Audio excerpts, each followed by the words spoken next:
ధర్మ సందేహాలు మన ఆచారాలు. మంచంపై కూర్చొని లేదా పడుకొని దైవాన్ని ప్రార్థించవచ్చా? ఈ సందేహం చాలా మందిలో ఉంటుంది. ఇక్కడ ఎవరు చేస్తున్నారు అనేది ముఖ్యం. అంటే ముసలి వాళ్ళైతే మంచం మీద పడుకొని అయినా దైవస్మరణ చేసుకోవచ్చు, స్తోత్రాలు చదువుకోవచ్చు. మామూలుగా లేచి తిరిగేవారు స్నానం చేశాక పూజలు అయ్యేంత వరకు మంచాన్ని తాకకూడదు. అలాగే పడుకునే ముందు అయితే దైవస్మరణ చేసుకొని హాయిగా పడుకోవచ్చు. ఇంట్లో గోడలకు ఏ ఫోటోలు ఉంటే అదృష్టం? ఇంట్లో ఉత్తరం దిక్కున హంస పోస్టర్ లేదా ఫోటో ఉంటే పిల్లలు బాగా చదువుతారు.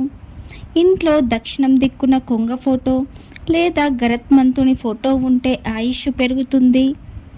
ఇంట్లో పడమర దిక్కున భూదేవి, వెంకటేశ్వర స్వామి ఫోటో ఉంటే చాలా మంచిది. ఇంట్లో నైరుతి జంట బాతుల బొమ్మ ఉంటే భార్యాభర్తల మధ్య అన్యోన్యత పెరుగుతుంది. దక్షిణ ఆగ్నేయంలో వెదురు చెట్టు ఉంటే మంచిది. ఇల్లు తుడిచే నీటిలో పసుపు, పచ్చకర్పూరం, సర్వశుద్ధి ఆకు, రాళ్ళ ఉప్పు, గోమూత్రం ఈ 5 వస్తువులు కలిపి ఇల్లు తుడిస్తే చాలా మంచిది. స్త్రీలు అన్నం వండినాక ఇలా చేస్తే అపర ఫలితం వస్తుంది. ఉడికిన కొంచెం అన్నం తీసుకొని అందులో కొంచెం నెయ్యి వేసి మండుతున్న అగ్నిలో సమర్పించాలి. ఇలా చేస్తే అపార పుణ్యం, అలాగే యజ్ఞం చేసినంత ఫలితాన్ని ఇస్తుంది. Please subscribe to my channel.